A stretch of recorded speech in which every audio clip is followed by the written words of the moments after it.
மீண்டும் மீண்டும் சொல்கிறோம், திமுக 89ல் ஜெயிச்சதாகட்டும், 2021ல் ஜெயிச்சதாகட்டும், இந்த அனைத்து தேர்தல்களையும் அதிமுக கட்சி பிளவுபட்ட ஒரே காரணத்தினால தான் ஜெயிச்சாங்களே தவிர, திமுகன்ற கட்சியை விரும்பி மக்கள் 2வது முறை வாக்கு போட்டு தமிழகத்தில் ஆட்சியில் அமர்த்தியதற்கான வரலாறு எப்பயுமே கிடையாது. உடனே ஏன் சார் பிளவுபட்டது ஏன்? கொலைகாரர்கள்லாம் மாலையை போட்டு வரவேற்கிறாங்க, இது போன்ற வரலாற்றில் ஏதாச்சும் ஒரு சம்பவம் நடந்திருக்கா அப்படின்னு கேட்டார். அவருக்கு மிகுந்த வருத்தத்தோடு பதிவு செய்ய விரும்புகிறேன், உங்களுடைய பிரதமராக இருந்த ராஜீவ் காந்தி அவர்களை கொலை செய்தவர்களை மாலையிட்டு வரவேற்ற வரலாறு இந்த மாநிலத்தினுடைய முதல்வருக்கே இருக்கின்றது. ஒரு கண்டனம் கூட சொல்ல முடியாத அடிமைகளாக உட்கார்ந்து இருக்கக்கூடிய காங்கிரஸ் கட்சி மற்றவங்களை பார்த்து அடிமைகள்னு சொல்றதுல எந்த வகையிலும் நியாயமே கிடையாது. திமுக பேச்சாளர் பேசும்போது சொன்னார், பிஎம் கேர்ஸ்ல ஆடிட்டே நடக்கல, பணமே செலவு பண்ணல, என்ன பண்றாங்கன்னே தெரியல அப்படின்னு சொல்றாரு. அது திமுக குடும்பம் மாதிரி கிடையாது. எங்கேயுமே திமுக குடும்பம் மாதிரி கணக்கு சொன்னதுக்காக, கணக்கு கேட்டதற்காக எம்ஜிஆர் அவர்களை வெளியேற்றியது போல எந்த நிகழ்வுமே எங்கேயுமே நடக்கல. பிஜேபி ஒரு கட்சியில போகுமா, அந்த கட்சியில ரொம்ப கஷ்டப்பட்டு எப்படியாச்சும் ஆளும் கட்சியா வந்துருமா, இது என்ன நியாயம்னு கேட்கிறாரு. அரசியல் கட்சின்றது எதுக்குங்க இருக்கு? ஆட்சிக்கு வரைக்கும் தான் இருக்கு. உங்களை மாதிரி திமுக அடிமை சாசனம் எழுதி கொடுத்துட்டு எப்பயுமே நாங்க அடிமையாகவே இருப்போம் சொல்வதற்கு பாரதிய ஜனதா கட்சி அந்த மாதிரி அடிமை கட்சி கிடையாது.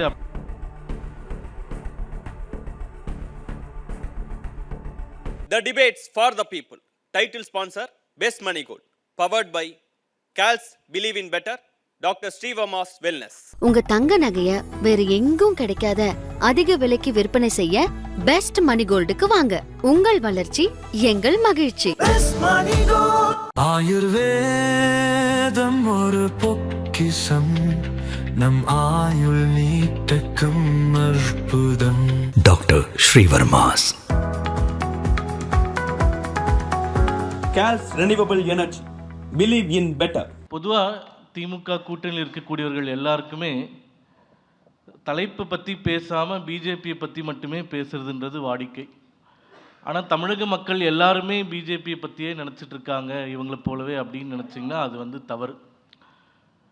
இப்போ இந்த தேர்தல் இந்த கூட்டணி வலுவானதா இல்லையா அப்படின்றதுக்கு ஒரு 2 தேர்தலில் நடந்த அந்த புள்ளி விவரங்களோடு என்னுடைய உரையை ஆரம்பித்து பிறகு அவர்களுடைய குற்றச்சாட்டுகளுக்கு பதில் சொல்கிறேன். 2019 பாராளுமன்ற தேர்தல் தமிழகத்தில் நடைபெற்ற போது திமுக கூட்டணி வாங்கிய வாக்கு 52%.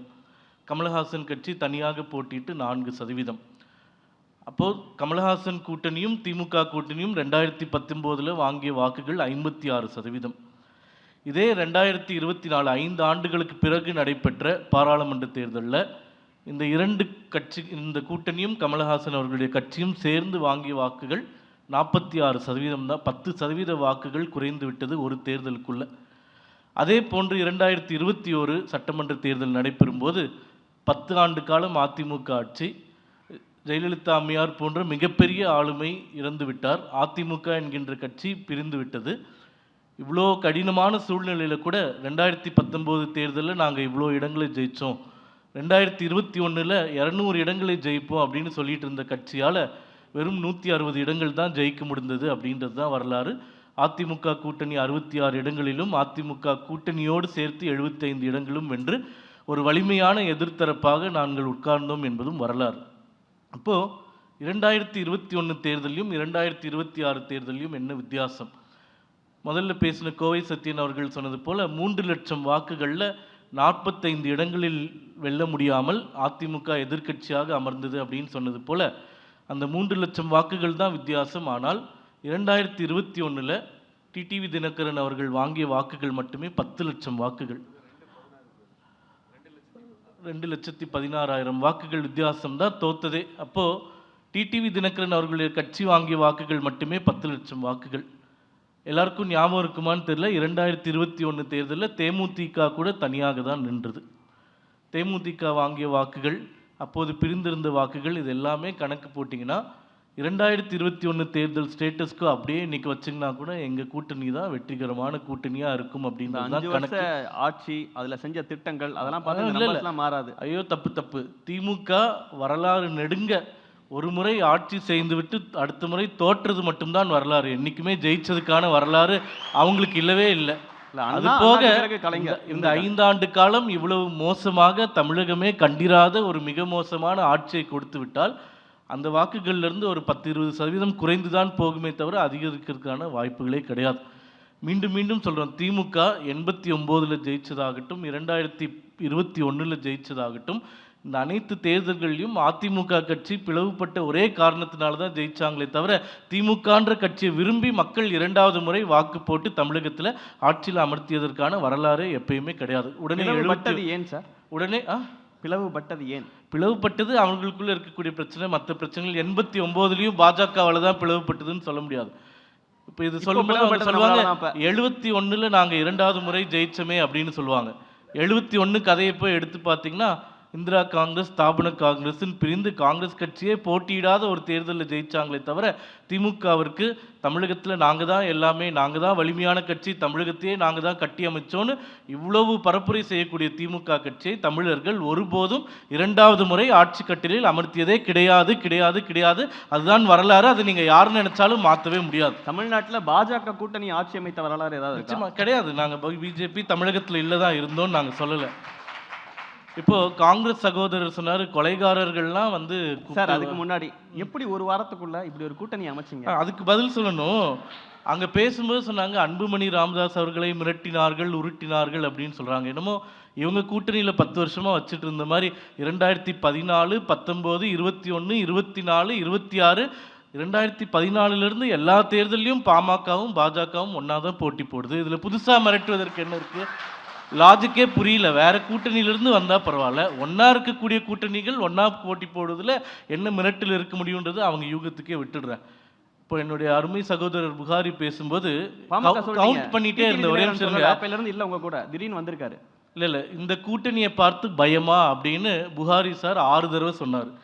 இந்த கூட்டணியை பார்த்து ஏன் பயப்படணும்னு 3 தடவை சொன்னார். பயம் இல்லாதவர்கள் ஏன் இவ்வளோ தடவை பயப்படணுமா பயப்படணுமா பயப்படணுமான்னு கேட்கணுன்ற அவசியமே இல்லை. முதல்ல நேற்று நடந்த கூட்டத்தில் கதிகலங்கி போயிருக்காங்க அப்படின்றது நல்லா புரியுது. இப்போது இந்த கொலைகாரர்களை பற்றி ரொம்ப முக்கியமாக ஒரு வார்த்தை சொன்னார் அவர். கொலைகாரர்கள்லாம் மாலையை போட்டு வரவேற்கிறாங்க, இது போன்ற வரலாற்றில் ஏதாச்சும் ஒரு சம்பவம் நடந்திருக்கா அப்படின்னு கேட்டார். அவருக்கு மிகுந்த வருத்தத்தோடு பதிவு செய்ய விரும்புகிறேன், உங்களுடைய பிரதமராக இருந்த ராஜீவ் காந்தி அவர்களை கொலை செய்தவர்களை மாலையிட்டு வரவேற்ற வரலாறு இந்த மாநிலத்தினுடைய முதல்வருக்கே இருக்கின்றது. கொலைகாரர்களை மாலையிட்டு வரவேற்ற வரலாறு. அதற்கு ஒரு கண்டனம் கூட சொல்ல முடியாத அடிமைகளாக உட்கார்ந்து இருக்கக்கூடிய காங்கிரஸ் கட்சி மற்றவங்களை பார்த்து அடிமைகள்னு சொல்றதுல எந்த வகையிலும் நியாயமே கிடையாது. செந்தில் பாலாஜி கேஸ் பற்றி பேசணும்னா ஊழல் செய்கிறாங்க, ஆனால் பிஜேபிக்கு வந்தால் நல்லவங்க ஆயிடுறாங்க அப்படின்னு சொல்கிறாங்க. இப்போ செந்தில் பாலாஜி அவர்கள் ஊழல் செய்ததாக குற்றம் சாட்டியதே இப்போது இருக்கக்கூடிய முதல்வர் ஸ்டாலின் அவர்கள் தான் கரூரில் போய் பரப்புரையிலே சொன்னார். இன்றைக்கி அவர்கள் கட்சியில் சேர்ந்து விட்டதுனால அவங்க நிரபராதி அப்படின்னு சொல்கிறாங்க. சமீபத்தில் அதிமுகவிலிருந்து ஒரு எம்எல்ஏ வந்து திமுகவுக்கு 2 நாட்களுக்கு முன்னாடி சேர்ந்திருக்காரு. அவர் மேலே ஊழல் குற்றச்சாட்டு வைத்து இடியில் கேஸ் பதிவு செய்ய வைத்ததே இதே திமுக தான். இன்றைக்கி அந்த எம்எல்ஏ திமுகவில் சேர்ந்ததுனால அவங்க வந்து தூயவர்கள் ஆயிட்டார்களா அப்படின்ற கேள்வியை மீண்டும் மீண்டும் நம்ம கேட்டுக்கிட்டே இருக்கலாம். அதுக்கு முன்பு திமுக பேச்சாளர் பேசும்போது சொன்னார், பிஎம் கேர்ஸில் ஆடிட்டே நடக்கலை, பணமே செலவு பண்ணல, என்ன பண்ணுறாங்கன்னே தெரில அப்படின்னு சொல்கிறாரு. அது திமுக குடும்பம் மாதிரி கிடையாது. எங்கேயுமே திமுக குடும்பம் மாதிரி கணக்கு சொன்னதுக்காக, கணக்கு கேட்டதற்காக எம்ஜிஆர் அவர்களை வெளியேற்றியது போல் எந்த நிகழ்வுமே எங்கேயுமே நடக்கலை. இப்போ பிஎம் கேர்ஸ்க்கு நான் தரவுகளோடு சொல்கிறேன், 2020-21 $3,976 கோடி ரூபாய் செலவு செய்யப்பட்டிருக்கின்றது. 21-22 $1,938 கோடி செலவு செய்யப்பட்டிருக்கின்றது. 22-23 $439 கோடி ரூபாய் செலவு செய்யப்பட்டிருக்கின்றது. மீதி கணக்குகள்லாம் என்ன வேணுமோ உங்கள் எம்பிக்கள் டெல்லியில் சும்மா சமோசா சாப்பிட்டுட்டு இருக்காங்க, ஒரு கேக்கு சொன்னீங்கன்னா பார்லிமெண்ட்டில் கேட்க சொன்னீங்கன்னா பதில் கொடுப்பாங்க, அது நீங்கள் எடுத்துக்கலாம். அந்த பணத்தெல்லாம் யாரும் திமுக தலைமைக்கு போகிற மாதிரி எடுத்துகிட்டு போகிறதுக்கான வாய்ப்புகளே கிடையாது. அவர் சொல்கிறாரு, பிஜேபி ஒரு கட்சியில் போகுமா, அந்த கட்சியில் ரொம்ப கஷ்டப்பட்டு எப்படியாச்சும் ஆளும் கட்சியாக வந்துருமா, இது என்ன நியாயம்னு கேட்குறாரு. அரசியல் கட்சின்றது எதுக்குங்க இருக்குது? ஆட்சிக்கு வரைக்கும் தான் இருக்குது. உங்களை மாதிரி திமுகக்கு அடிமை சாசனம் எழுதி கொடுத்துட்டு எப்பயுமே நாங்கள் அடிமையாகவே இருப்போம்னு சொல்வதற்கு பாரதிய ஜனதா கட்சி அந்த மாதிரி அடிமை கட்சி கிடையாது அப்படின்றதையும் நம்ம சொல்லிக்கிறோம். 2Gயில் விடுவிக்கப்பட்டுட்டாங்க அப்படின்னு சொல்கிறார் அல்புகாரி. அந்த 2Gயில் அவர்கள் 2 பேரை கைது செய்தது யார்? உங்கள் ஆட்சியில் தான் கைது செஞ்சீங்க. ஒரு தப்பும் பண்ணாமல் எதுக்கு கைது செஞ்சீங்க? எதுக்கு 15 மாதம் 18 மாதம் சிறையில் வைத்திருந்தீர்கள் அப்படின்றத நீங்களே எங்களுக்கு பதில் சொல்லிவிடுங்க. அதே மாதிரி ஏதோ நிறைய ஊழல், ஸ்வச் பாரத், பேட்டி பச்சாவோன்னா பிஜேபியில் வந்து வசூல் பண்ணுறாங்க அப்படின்னு நம்ம திமுக நண்பர் சொல்கிறார். பிஜேபிக்கு நன்கொடை கொடுக்க போகிறோம் பிஜேபி காரனாக தான் இருக்கான். பிஜேபி காரன் எப்படி நன்கொடை கொடுத்தா உங்களுக்கு என்னங்க பிரச்சனை? திமுக காரங்கிட்ட வந்து நாங்கள் பணம் கேட்டோமா? எங்கள் கட்சிக்குள்ளே நிறைய இயக்கங்கள் நடந்து கொண்டுட்டு இருக்கு. க்ளீன் இந்தியா, அந்த ஸ்வச் பாரத் இந்தியா, தூய்மை இந்தியாவுக்கு கட்சிக்குள்ளேயே நிறைய நிகழ்ச்சிகள் நடத்துகிறோம். ஓகே. பேட்டி பச்சாவோ பேட்டி படோவாவுக்கு கட்சிக்குள்ளேயே நிறைய திட்டங்கள் நடத்துகிறோம். ஓகே. ஒரு தொண்டன் கட்சிக்கு கொடுக்கக்கூடிய நிதி எப்படி பயன்பட வேண்டும் என்று கேட்பதில் உங்களுக்கு என்ன பிரச்சனை வருது? உங்களை மாதிரி அறிவாலயம் குடும்பத்திற்கு மட்டுமே போக வேண்டும் அப்படின்னு நிதி வாங்கினாதான் நல்லா இருக்கும் அப்படின்னு சொன்னீங்கன்னா அப்படிலாம் எங்களுக்கு வாங்க முடியாது. எங்கள் தொண்டர்கள் எங்களுக்கு பணம் கொடுக்குறாங்கன்னா அதை எப்படி செலவு செய்வோம் அப்படின்ற கணக்கை சொல்ல வேண்டிய கடமையும் எங்களுக்கு இருக்கின்றது. அதனால் கொடுக்கும்போதே எந்த திட்டத்துக்கு நீங்கள் இந்த பணத்தை செலவு செய்ய விரும்புறீங்க அப்படின்னு கேட்டுட்டு வாங்குறோம். இதுலலாம் ஒன்றும் தப்பு கிடையாது. இப்போ என்ன பிரச்சனைனா இவர்களுக்கு மதுராந்தகம் கூட்டம் பார்த்தேன் சார். சொல்லுங்க. ஃபுல்லாக பார்த்தேன். எடப்பாடி பழனிசாமியை முதல்வராக்குவோம்னு மோடி எங்கேயும் சொல்லலை. அதே மதுராந்தகம் கூட்டம் பார்த்தீங்களா, அங்க பெரிய ஃபிளெக்ஸ் வச்சிருந்தாங்க இல்லையா?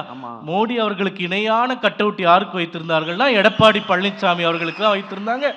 இன்னொன்று நீங்க உன்னிப்பா கவனிச்சிங்கன்னா மோடி அவர்கள் கை இருக்கும் இல்லையா, அந்த கையை விட உயர்ந்து எடப்பாடி பழனிசாமி அவர்களுடைய கை அந்த கட் அவுட்ல இருந்தது.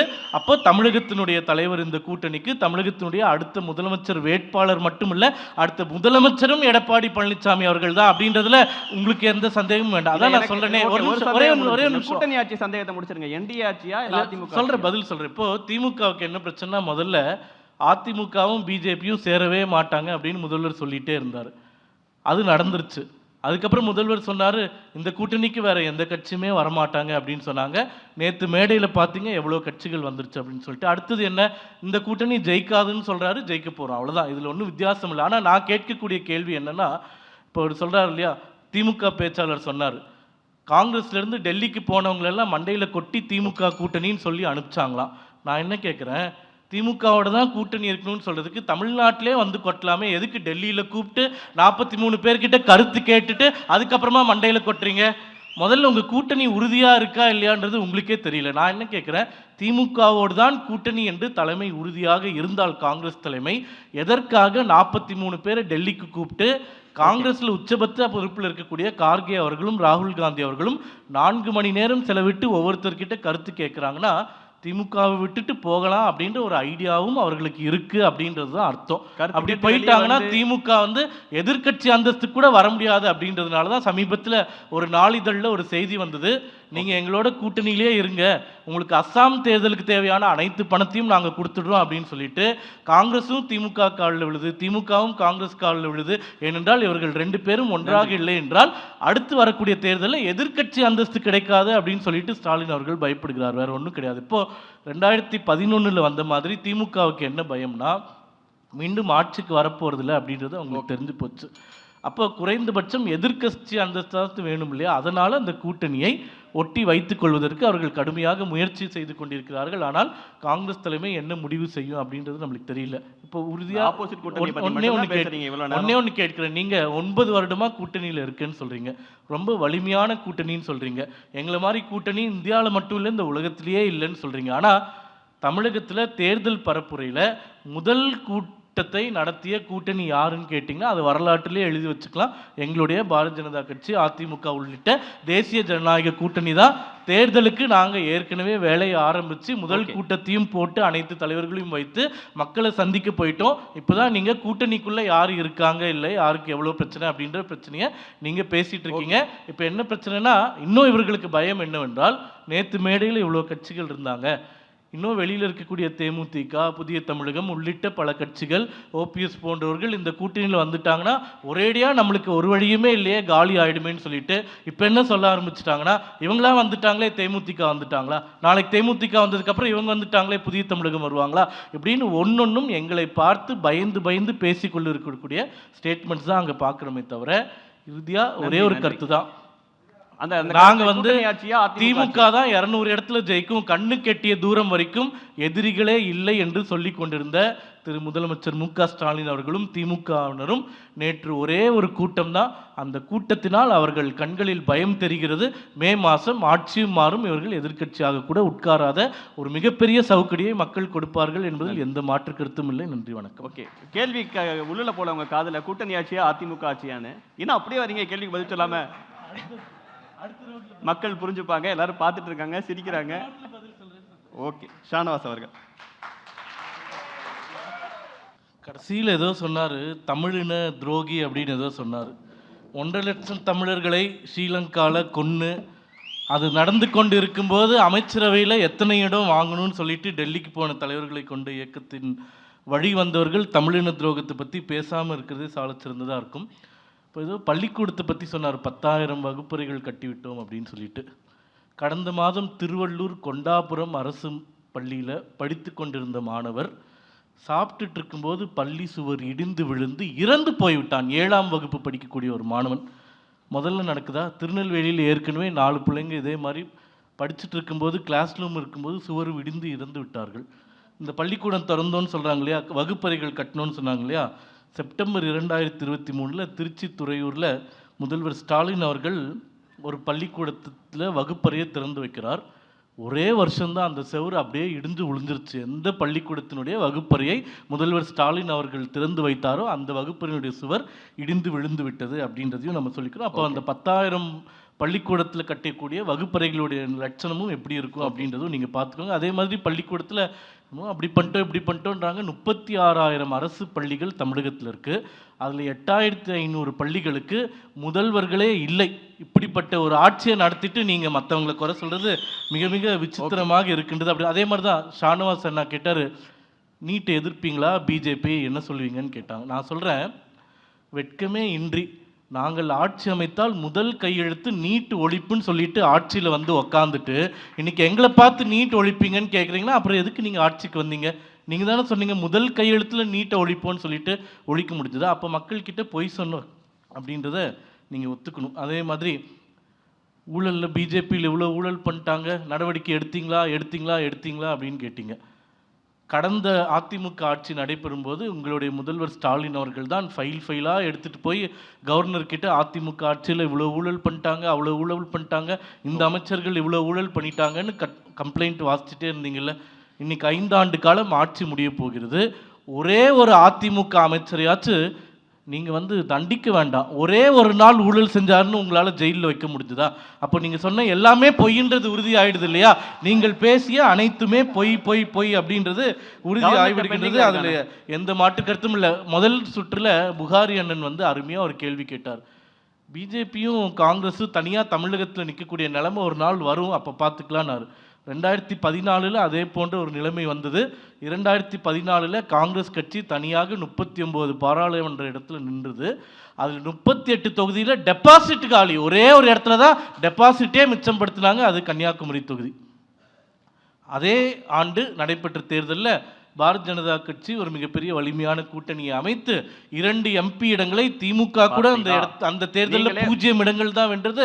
பிஜேபி கூட்டணி ஆண்டது 2 இடங்களை வென்ற வரலாறும் தமிழகத்தில் பார்த்துருக்கோம் அப்படின்றதையும் நீங்கள் எல்லாரும் நீங்களே அதில் பதிலும் சொல்லிட்டீங்க. அவங்க தனித்து போட்டிட்டாங்க, நீங்கள் கூட்டணியோட போட்டிட்டீங்க. அப்போ வரதுக்கு யாருமே இல்லை. அதான் இப்போ இன்றைக்கும் காங்கிரஸ் தனியாக போனாங்கன்னா வரதுக்கு ஒருத்தருமே கிடையாது. திமுக கூட ஒட்டிட்டு தான் நம்மளால் ஜெயிக்க முடியும் அப்படின்றது எல்லாருக்குமே தெரியும். அதாவது இப்போ இவங்க என்ன தெரியுமா பிரச்சனை? முதல்ல வந்து இப்போ நான் கேட்குறேன், 2021 24 பிஜேபிக்கு எதிராக சொன்னதில் அதையே தான் திருப்பி சொல்கிறீங்களே தவிர புதுசாக ஒன்றும் வந்துடல. இப்போ புதுசாக கண்டுபிடிச்சிருக்கிற குறை என்ன தெரியுமா? அடுத்து வரக்கூடிய ஆட்சி என்டிஏ ஆட்சியா இல்லை அதிமுக ஆட்சி? அப்போ அவங்களே ஒத்துக்கிறாங்க, அடுத்து இவங்க ஆட்சி வரப்போறாது, எங்கள் ஆட்சி தான் வரப்போகுது அப்படின்றத நீங்களே ஒத்துக்கிறீங்க. அது என்டிஏ ஆட்சியாக இருந்தால் என்ன, அதிமுக ஆட்சியாக என்ன, நாங்கள் பார்த்துக்கிறோம், உங்களுக்கு ஒரு பிரச்சனையும் இல்லை. முதல்ல நீங்கள் எதிர்கட்சி அந்தஸ்து வாங்க முடியுமான்றதை பார்த்து உங்கள் கூட்டணிக்குள்ள முதல்ல காங்கிரஸ் கட்சி உங்கள் கூட்டணியில் இருக்கா இல்லையான்றதை முதல்ல நீங்கள் தெளிவு பண்ணிக்கோங்க. ஓட்டு போறது ஒரு விதமா இருக்கும், அதிமுக ஆட்சினா ஓட்டு போறது ஒரு விதமா இருக்கும். தெளிவாக சொல்லிட்டோம். பாலு அண்ணன் அவர்கள் சொன்னது தான். இப்போது நீங்கள் வந்து ஒரு இங்கிலீஷ் ஊடகத்தில் நீங்கள் போய் கேட்டிங்கன்னா இந்தியா கூட்டணி ஆட்சியில் எங்கெங்கெல்லாம் இருக்குது அப்படின்னு கேட்டிங்கன்னா கேரளாவில் சொல்லுவாங்க, வெஸ்ட் பெங்காலில் சொல்லுவாங்க. ஆனால் கேரளாவில் எதிர்கட்சியும் இந்தியா கூட்டணி தான், ஆளும் கட்சியும் இந்தியா கூட்டணி தான். ஆனால் ஆளுகின்ற கட்சியும் இந்தியா கூட்டணி தான். வெஸ்ட் பெங்காலில் மம்தா பானர்ஜி தனியாக இருப்பாங்களாம், கம்யூனிஸ்ட் கட்சியும் காங்கிரஸும் தனியாக போட்டி போடுவாங்களாம். ஆனால் 3 பேருமே இந்தியா கூட்டணியாமா. அப்போது இந்தியா கூட்டணி தமிழகத்தில் இல்லை, இந்தியாவில் எந்தெந்த மாநிலங்கள் ஆட்சியில் இருக்குன்னு கேட்டிங்கன்னா தமிழ்நாட்டையும் தான் சொல்லுவாங்க. அப்போ தமிழ்நாட்டில் காங்கிரஸ்க்கு அமைச்சரவை இருக்குன்னு அர்த்தமா? கிடையாது. அதே போன்று என்டிஏ கூட்டணி ஆட்சி என்று சொன்னால் என்டிஏ தலைமையில் இருக்கக்கூடிய கட்சிகள் ஆளுகின்ற மாநிலத்தை சொல்வது தான். நான் தான் சொல்லிட்டேனே, உங்களுக்கு வேற எந்த விஷயமே கிடைக்கல. இன்னைக்கு உங்க பிரச்சனை என்னன்னா, இந்த கூட்டணியோட பேரு அதிமுக கூட்டணியா இல்ல என்டிஏ கூட்டணியா? இல்ல. இந்த ஒரு பிரச்சனை தான் இல்ல. தமிழக மக்கள் கிட்ட நீங்க கொண்டு இல்ல, போய் இல்ல, வைக்க இல்ல. போறீங்கன்னா தாராளமா இல்ல, கொண்டு நீங்க போய் கேள்வி வைங்க. தப்பா புரிஞ்சுக்கிட்டீங்க. அவங்க தமிழக மக்கள் உங்ககிட்ட சொல்லுவாங்க, இல்ல. அவங்க பேரை அவங்க வச்சுக்காங்க, நீங்க முதல்ல எங்களுக்கு சோறு வைங்கன்னு தமிழக மக்கள் சொல்லுவாங்க. இல்ல, பேர் அதற்கு முக்கியம் நீங்க இல்ல. பதில் சொல்லி முடிச்சுக்கோங்க, பேர் ஒன்றும் முக்கியம் பிரச்சனையே இல்ல. கிடையாது. ஒரு தடவை கேட்டோன்னே நீங்க வேற வந்துட்டீங்க. கூட்டணி ஆட்சியா அதிமுகவோட தனித்தாட்சியா? அதான் நான் சொல்றேனே, சொல்லல. அதிமுக தலைமையிலான கூட்டணி, அதிமுக தலைமையிலான ஆட்சி, அந்த ஆட்சியானது என்டிஏ ஆட்சியாக இருக்கும். இது மீண்டும் மீண்டும் நான் சொல்றேனே, எல்லாரும் நான் தான் சொல்லிட்டேனே, மக்கள் பிரச்சனை. அவர் சொன்னார் இல்ல, ஒரே நிமிஷம், அவர் சொன்னார் இல்லையா, கஞ்சா குஜராத்ல இருந்து வருது அப்படின்னு சொன்னார் இல்லையா. பாகிஸ்தான், ஆப்கானிஸ்தான், ஈரான் இந்த 3 நாடுகள்ல அதிகமாக கஞ்சா உற்பத்தி செய்யப்படுகின்றது. சார், இல்ல, இந்த அங்கிருந்து கேள்வியில வேற எங்கேயோ கப்பல்ல கேட்டாங்க. வரணும்னா குஜராத்துக்கு தான் வர முடியும். அங்கிருந்து நேரா தமிழ்நாட்டுக்கு நீந்தி வர முடியாது. அப்ப அங்க வரதுனால அங்க பிடிக்கப்படுகின்றது. 4 நாட்களுக்கு முன்பு வேளச்சேரியில சூர்யா சார். ஒரு டெலிவரி செய்ய வந்தவனை வெட்டி கொண்டதை நம்ம பார்த்தோம். சரி, கஞ்சா இருக்கு அப்படின்னு காவல்துறைக்கு கம்ப்ளைண்ட் கொடுத்தா என்ன பண்றீங்கன்னு பார்த்தா, தேனியில ஒரு சட்டக்கல்லூரி மாணவி கஞ்சா பயன்படுத்துறாங்கன்னு புகார் சொல்றாங்க. அந்த நாள் இரவே அவர் வீட்டிற்கு அந்த கஞ்சா விற்பவர்கள் வந்து மிரட்டி கொண்டு சென்றார்கள். விருதுநகர்ல 2 பேர் கஞ்சா பயன்படுத்துறாங்கன்னு புகார் சொன்னதுக்கு அந்த கஞ்சா விற்பவர்கள் வந்து கொன்றார்கள். அப்போ கஞ்சா பயன்படுத்துறது இங்க இல்லவே இல்லை, குஜராத்ல இருக்கு, யூபியில இருக்குன்னா நீங்களும் குஜராத் யூபியில போய் இருந்துக்க வேண்டியதான. தமிழ்நாட்டில் இருக்கிறது, ஆட்சியில செய்யறது நீங்கன்றதுனால உங்ககிட்ட கேள்வி கேட்கிறோம். கஞ்சா தமிழகத்துல இல்லை அப்படின்னு திமுக என்னைக்கு சொல்லுதோ அன்னைக்கே அவர்கள் ஆட்சியை விட்டு போக போகிறார்கள் என்பது நிச்சயம். ஏனென்றால் இன்னைக்கு பள்ளி தொடங்கி கல்லூரியிலிருந்து ஒரு பகுதியிலும் கஞ்சா எப்படி கட்டவிழ்க்கப்பட்டிருக்கின்றது, அதற்கு திமுகவினர் எப்படி வந்து ஒத்துழைப்பு தருகிறார்கள் என்பதை மக்கள் பார்த்து கொண்டுதான் இருக்கிறார்கள். வரக்கூடிய தேர்தலில் உங்க எல்லாருக்குமான பதிலை மக்களே கொடுப்பார்கள். நன்றி சார். இல்ல நீங்க வர வேணாம், எல்லாரும் டைம் கேட்டுட்டு இருக்காங்க, நான் தராம இருக்கேன். உங்களுக்கு நீங்க எவ்வளவு நேரம் வேணாலும் எடுத்துக்கங்க. அதிமுக ஆட்சிக்குள்ள பாஜக அமைச்சரவையில இடம்பெறுமா பரவாயில்ல, அதை மட்டும் சொல்லிட்டு வாங்க. திமுக கூட்டணியில காங்கிரஸ் இருக்கா இல்லையான்ற முடிவே இப்ப வராதப்போ ஆட்சி அமைக்க போற எங்களை பத்தி நீங்க அக்கறை கொள்வது இல்ல. அப்புறம் எதுக்கு டெல்லியில கூப்பிட்டு கேட்டாங்க? அவர்களுடைய பொறுப்பாளரே சொல்றாங்க இல்லையா, அவர்களுடைய பொறுப்பாளரே சொல்றாங்க அதிமுக தலைமையில தமிழகத்தில் ஆட்சி அமைக்கும், அதுல எந்த மாற்று கருத்தும் எங்களுக்கும் இல்ல, யாருக்கும் இல்ல. உங்களுக்கு அந்த கவலை தேவையே இல்லை, ஏன்னா அது எங்க கூட்டணி பிரச்சனை, நாங்க பாத்துக்கிறோம். நன்றி, வணக்கம். பாலு அவர்களின் வேண்டுகோளுக்கு என்னங்க ஷானவாசி போது பழைய பகைகள்லாம் அவர் பேசிட்டாரு.